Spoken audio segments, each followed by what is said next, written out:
Más que hablar de un estudio concreto, voy a hacer como una comparativa un poco más general de lo que he revisado y observado durante estos años que me he especializado más en la parte de agroecología. Yo estudié, bueno, me licencié en Ciencias Ambientales y después estudié un máster de Desarrollo Rural y Gestión Integral de Recursos Naturales en el Instituto Agronómico del Mediterráneo, en Zaragoza. Y sorprendentemente, a mí me hablaron muy poco de la importancia y del impacto tanto positivo como negativo del sector primario y principalmente de la agricultura y la ganadería. Sí estudié mucho, ¿no?, la minería y otros tipos de impactos ambientales, pero la agricultura y la ganadería no fueron parte importante ni de la carrera, ni siquiera de un máster de desarrollo rural en España, ¿no?, que parece que es una de nuestras actividades prioritarias, ¿no?, la agricultura y la ganadería, y ya no solo para abastecernos, sino como una actividad económica. Entonces, bueno, pues ahí fui indagando y fui descubriendo cosas de cómo está el panorama actual del sector primario, en concreto del sistema agroalimentario, y de ahí relacionándolo un poco también con uno de los impactos más importantes, que es la gestión del agua. A ver. Bueno, esto es como para aterrizar un poquito lo que ya nos ha comentado Amelia, el uso del agua.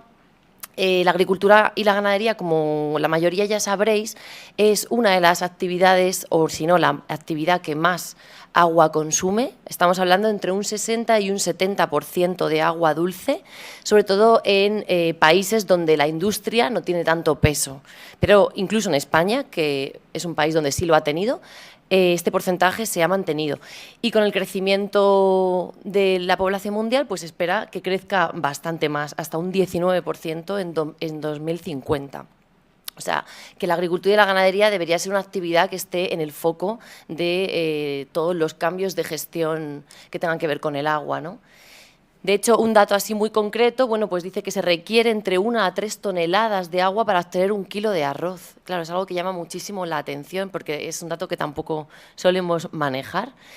Esto tiene que ver también mucho con cómo se manejan esos cultivos. Obviamente no consume igual un tipo de cultivo que otro, ni por especie, ni por el lugar donde se está realizando, ni sobre todo por la técnica con la que se realiza. En España, pues bueno, tenemos la suerte de que sí hay bastante conciencia en el uso del agua, supongo que también por la geografía en la que estamos, ¿no? Somos la cuenca mediterránea y excepto en la cordillera cantábrica, en el resto del país el agua nunca ha sobrado.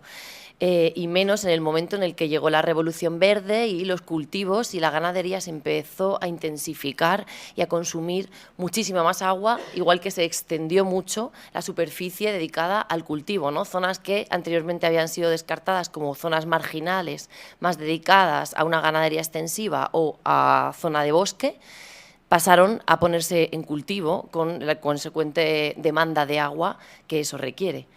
Sí es cierto que dentro de ese aumento, ¿vale?, del 4% anual que aumenta la superficie agrícola regada, porque la que se está extendiendo sobre todo es la regada, el riego por goteo, que sería la técnica de uso más eficiente del agua en cuanto a cantidad, se está extendiendo bastante. No es la mayoritaria, que es la aspersión, como vemos la foto de arriba, sino que está en un segundo lugar, pero bastante cerca, ¿vale? Y la que sí se está descartando totalmente es el riego por gravedad, el tradicional riego a manta o el que se usaba en las huertas, ¿no?, a través de los surcos, que es realmente muy ineficiente, tanto por el agua que se evapora como por la cantidad de agua que tiene que llegar para que se inunde en un tiempo que sea considerable, como por el esfuerzo humano también que conlleva, ¿no?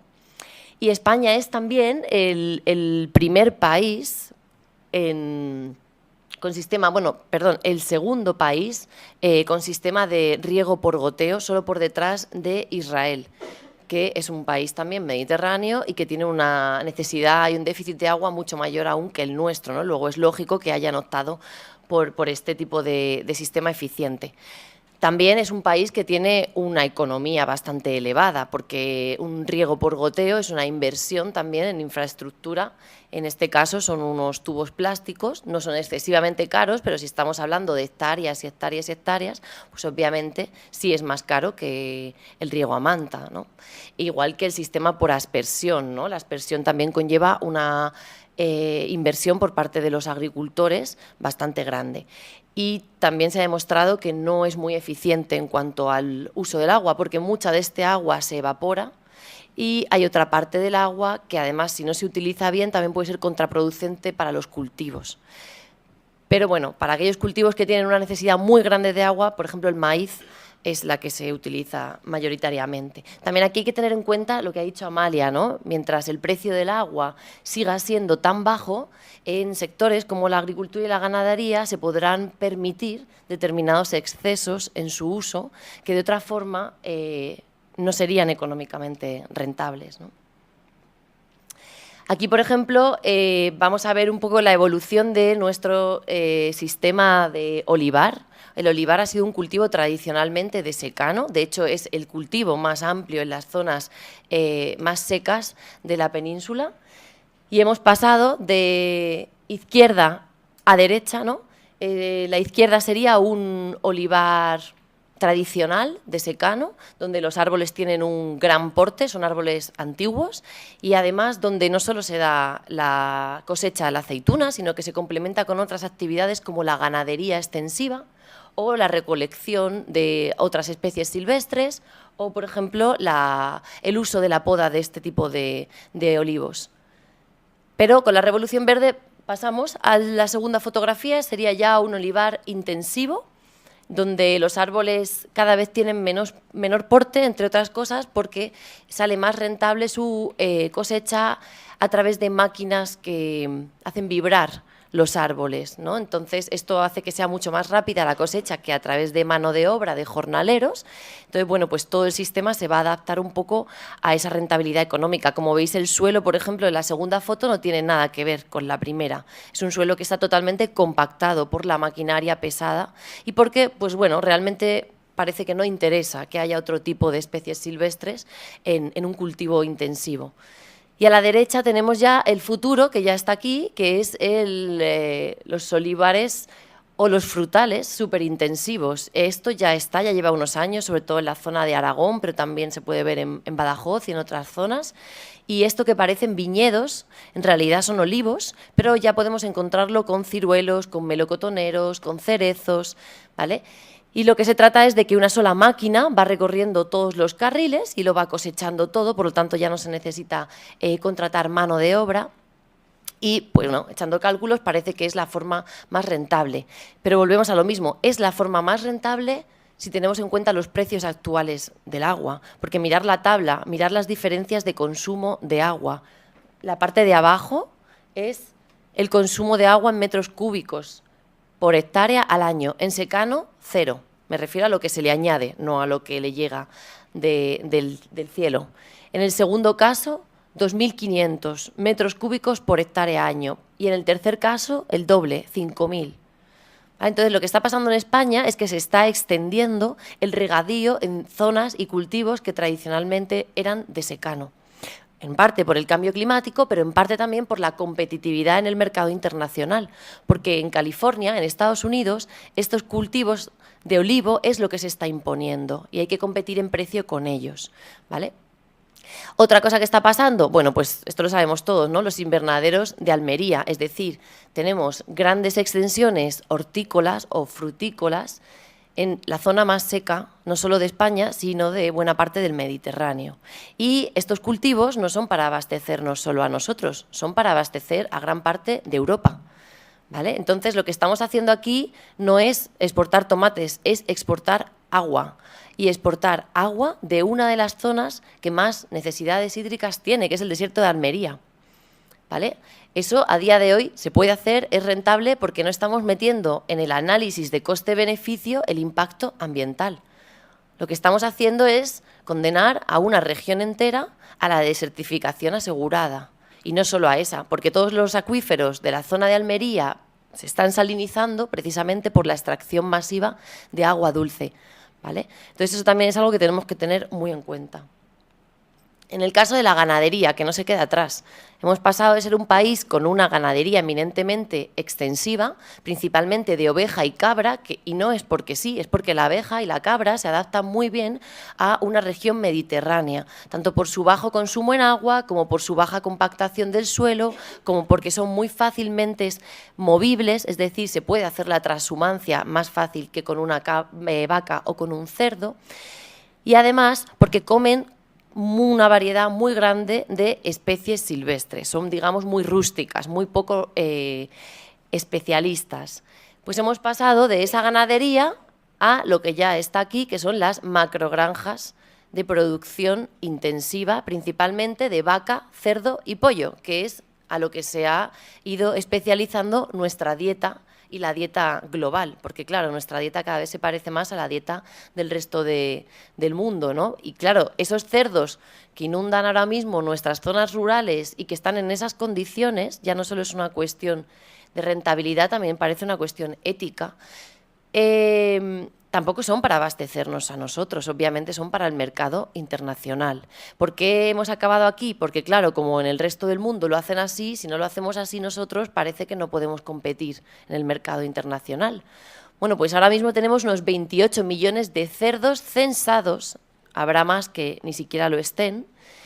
Esto en 2015, esto ha subido, porque entre el año pasado y este ha habido una inundación de demanda de licencias de apertura de macrogranjas de cerdo en Zamora, en Salamanca, en Cuenca, en Soria, en Guadalajara, casualmente los territorios más despoblados de España, ¿no? Entonces allí es relativamente fácil que se dé un permiso sabiendo los impactos ambientales que esto trae y que realmente no se genera mucho empleo, porque una granja intensiva la pueden manejar entre 2 o 3 personas, ¿vale? Entonces, bueno, claro, como son zonas más despobladas y con más necesidad de fijar población y de generar puestos de trabajo, pues es más fácil también conseguir la licencia ambiental. Ahora mismo tenemos un problema de acumulación de purines muy, muy, muy grave, ¿vale? Daos cuenta, esa cantidad de cerdos, ¿vale? Los excrementos pueden llenar unas 24.000 piscinas olímpicas. Claro, por eso hay que hacerlo en zonas rurales y despobladas, porque si no, no habría vecino que aguantara esa situación. Pero no solo eso, es que todo eso está llegando a los acuíferos, está contaminando acuíferos con exceso de nitratos. Y en Cataluña ya hay más de 140 municipios que no pueden usar su agua porque está totalmente contaminada, ¿vale? También hay otra opción que se estaba barajando, que era hacer algún tipo de procesado de esos purines para convertirlos de alguna forma en fertilizante para el campo, ¿no? Cerrar un poco el ciclo, sería lo lógico. Pero para hacer eso hay que tratarlo muy bien, hay que invertir mucho dinero y hay que tener unas infraestructuras adecuadas para convertir una sustancia que es muy ácida, como es el purín de cerdo concentrado, en algo que sea abono para las plantas. ¿Se podría hacer? Sí, pero hay que dedicarle mucha inversión, mucha experimentación y unas infraestructuras adecuadas. Y eso también requiere tiempo, como todos los procesos de compostaje. Si no se hace bien, lo que se está haciendo es contaminar más suelo, contaminar más acuíferos y quemar las plantas a las que se les echa como si fueran abono, ¿vale? Que también se ha intentado, pero no ha tenido muy buenos resultados hasta ahora. Bueno, pues hay una noticia también, ¿no?, que dice que Europa avanza hacia la reducción de la contaminación por nitratos del agua, no solo de agricultura ni ganadería, pero en gran parte, pero que todavía hace falta muchísimo más esfuerzo, ¿no? Entonces, aquí, bueno, también hay un informe que ha salido este año de Ecologistas en Acción, se llama Ríos Hormonados, y habla un poco de todas las analíticas que se le han hecho a todos los ríos de España. En todos ellos se puede encontrar una gama muy amplia de contaminantes hormonales. Muchos de ellos derivan de pesticidas y plaguicidas del sector agroganadero, así como antibióticos que se le aplican a los animales. Son de difícil, además, degradación, por eso se acumulan hasta en el mar. Y muchos de ellos han sido prohibidos hace años y siguen estando ahí, presentes en las aguas de nuestros ríos. Y luego eso entra pues en la cadena trófica, obviamente, no se queda flotando en el agua sin más, ¿no? Esta tabla comparaba un poco el sistema convencional, la agricultura convencional derivada de la revolución industrial, y una agricultura alternativa que se podría comparar más a la que había antes de la revolución industrial, pero no solo. Es una agricultura mejorada. No es solo la agricultura de nuestros abuelos, ¿vale? Tampoco hay que hacer esa confusión. Y otra de las cosas muy importantes que habla, aparte de los costes, ¿no? En inversión en plaguicida, en pesticida, en el exceso en agua, en combustible fósil, también para la generación de pesticidas y plaguicidas hay que utilizar mucha agua. Muchas veces derivan de combustible fósil, pero para todo ese refinamiento y su conversión en fertilizantes hay que usar muchísima agua, igual que en todas las industrias. Hay un dato muy importante también, que es la pérdida de suelo fértil. La pérdida de suelo fértil por toda esa maquinaria pesada, por toda esa compactación, por el volteo de la tierra que se hace en la agricultura industrial para intentar extraer la máxima productividad, tiene una consecuencia más grave, que es que el suelo es el principal acumulador de agua. O sea, ya hay estudios que demuestran, igual que nos han dicho siempre, ¿no?, que los bosques son uno de los principales reservorios de agua del planeta. El suelo, también el suelo de una pradera, también el suelo de un campo agrícola bien gestionado, es una esponja. Pero para que el suelo sea un acumulador de agua que vaya soltando poco a poco, necesita estar en buenas condiciones. Si tenemos un suelo compactado, lo que tenemos es un suelo que no solo no puede absorber agua, porque no puede infiltrarse, no penetra, como si tuviera hormigón, sino que además ese suelo no puede retener agua. Y en lugar de tener un suelo con esta profundidad, tenemos un suelo con esta profundidad, lo que acumula en agua es la mitad. ¿Vale? Entonces, esto también es algo que tenemos que tener en cuenta y, como ha dicho Amelia, intentar llegar a las soluciones que ya la propia naturaleza nos está ofreciendo y que nosotros llevamos décadas ignorando y como combatiendo, ¿no? Otro problema muy importante también es el cruce entre la actividad agropecuaria y la conservación de la biodiversidad, ¿no? El ejemplo nacional es las tablas de Daimiel.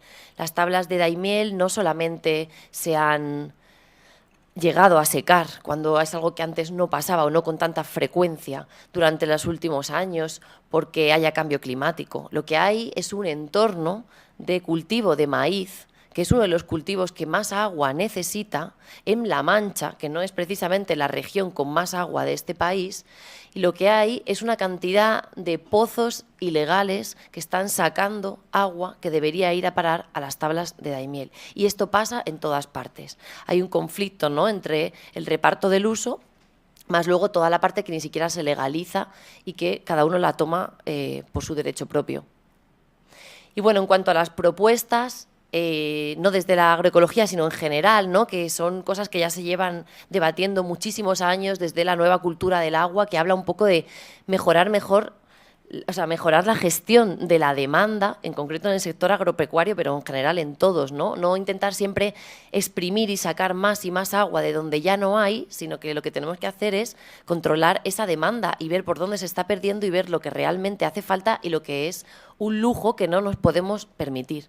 Priorizar aquellos usos sostenibles a la hora de decir a dónde va el agua, ¿no? Pues no debería tener el mismo derecho una persona que la malgasta o un sector que la malgasta y ni siquiera invierte en mejorar la eficiencia que aquellas actividades o sectores que se están esforzando en utilizar la mínima posible y en devolverla con la mayor calidad posible al río, al mar o para que otros usos puedan darse.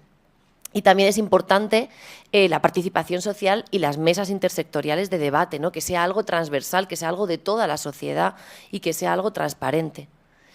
Y desde la agroecología en concreto, bueno, pues lo que se fomenta es tener una agricultura y una ganadería más integrada en el entorno, más resiliente, es decir, que sea capaz de aguantar cambios drásticos de temperatura, de humedad, de fenómenos ambientales, porque eso será también más rentable en el largo plazo, que tenga una multifuncionalidad, es decir, que la agricultura y la ganadería es lo que ocupa la mayor parte del territorio y, por lo tanto, es lo que más sinergias puede entablar con él, también con la parte natural, ¿no? Que haya una relocalización en parte del consumo, es decir, que si gastamos agua para producir, no gastemos agua para países que tienen más agua que nosotros, o sea, que sea algo un poco más medido. y el apoyo estatal en todas estas medidas es así. Y ejemplos muy rápidos, porque creo que ya me estoy pasando, de las propuestas de la agroecología, bueno, el cuidado del suelo y la cubierta vegetal, ¿no? Ahí tenéis una foto de un suelo en condiciones, un suelo que tiene estructura, que tiene vida, que es lo que va a hacer que acumule agua y que además se reciclen todos los compuestos orgánicos que lleguen a él y que además se produzca su propia fertilización, ¿vale? Con esa cubierta vegetal, con esas especies silvestres que se dan de forma espontánea en la naturaleza, utilizando técnicas también culturales que hemos despreciado, como la asociación de cultivos, la rotación de cultivos, el pastoreo rotativo, la transhumancia. La transhumancia no se hacía porque sí, se hacía porque era una adaptación al clima de esta zona y se movía al ganado para que no estropeara el suelo y para que, según la disposición de alimento y de agua, estuviera en unas regiones o en otras. Recuperar variedades locales, ¿vale? Tenemos que cultivar cosas que se den por nuestro clima y por nuestra oferta de agua, y tenemos que cultivar las variedades más rústicas y más resistentes que los abuelos y los campesinos han seleccionado durante generaciones y que también han sido despreciados en las últimas décadas. Se trata de plantas más resistentes a la sequía, más resistentes a las plagas, más resistentes a cambios bruscos de temperatura, a inundaciones. Esas son las que tenemos que seleccionar, no solamente las genéticamente modificadas. Esas están ahí y han sido adaptadas durante generaciones. Y luego, por ejemplo, esta foto son los setos vivos o los sebes que llaman en León, y se trata de cerrar las parcelas, tanto ganaderas como agrícolas, con unos arbolado y arbusto, que puede ser silvestre, puede ser productivo, y lo que están haciendo es generar un microclima que protege igualmente de un viento seco o de una lluvia muy fuerte o de un granizo, y además retienen mucha más agua en estas zonas. Y además, si veis la imagen, lo que tenemos es un corredor ecológico totalmente gratis. Ahí el Estado no ha tenido que invertir un duro, es la propia actividad de los agricultores y los ganaderos los que está fomentando la protección de esos ríos y la movilidad de la biodiversidad. Entonces, bueno, pues mover un poco más, ¿no? Recuperar ese conocimiento tradicional arraigado a la tierra y mejorarlo con la nueva experimentación y con los nuevos estudios, pero trabajar un poco más a favor de la naturaleza que ya por sí misma nos lo da prácticamente todo. Y esto, bueno, nada, simplemente una imagen, ¿no?, de cómo a mayor diversidad de agricultura y de ganadería, tenemos también una mayor biodiversidad, y eso es algo recíproco, porque la mayor biodiversidad también va a proteger a nuestros cultivos de las plagas que cada vez son más peligrosas. Entonces, buscar aliados en vez de siempre ver enemigos por todos lados. Y el incendio, la última escalada de incendios graves que hubo en Portugal el año pasado, uno de los pocos sitios que se salvó del incendio fue precisamente una finca que estaba totalmente rodeada de árboles autóctonos, de castaños, de olivos, de higueras, ¿vale?, que hicieron un cortafuegos natural. Esto también se está haciendo en la zona del norte de Extremadura, de Gata, que también sufrió unos incendios muy graves. Se llama Proyecto Mosaico, es un proyecto que lleva la Universidad de Extremadura, y lo que hace es como contabilizar, ¿no?, un poco el impacto ambiental positivo de tener una diversidad de actividades agropecuarias bien gestionadas en el territorio, tanto frente a los incendios como para la mejor acumulación y retención del agua en estas zonas. Ya, muchas gracias a vosotros. Sara.